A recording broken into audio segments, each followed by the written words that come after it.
The guys have grown up over the years, all racing outdoors, so that's something that they're more used to than riding indoors. So I don't think there'll be any issues with that. They'll cope quite well with that side of things, as well as we do a lot of training on Supercross. So for us, it's I think across the board, I think they'll all cope with it well. They've all raced at that track before. We've spent a good amount of time over the last few years, different events very similar to that.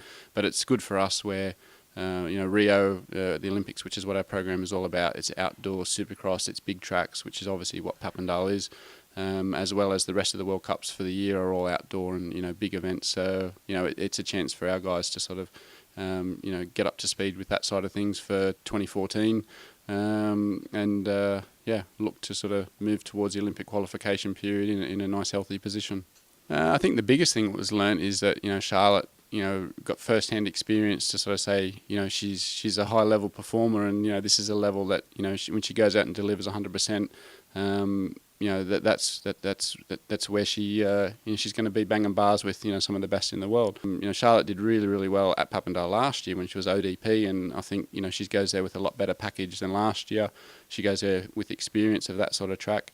And a bit of confidence from Manchester. So, I think, all three joined together as a good package.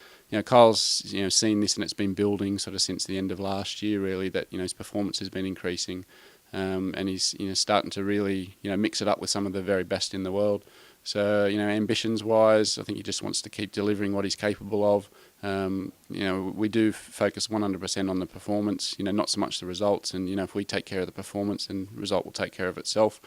I'm sure he'd love to, now that he's tasted a World Cup final, to be able to replicate that, at further World Cups. Obviously, Papendal will be a nice, start.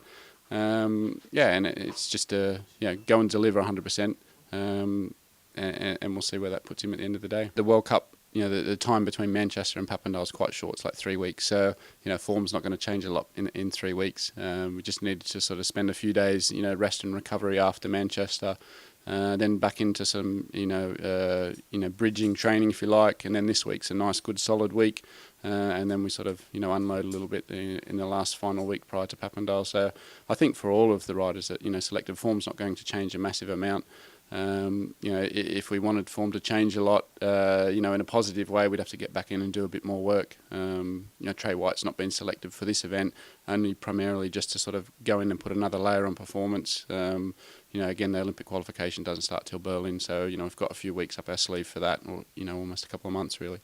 So I think form across the board with the three riders, Liam included, should hopefully be fairly similar to Manchester.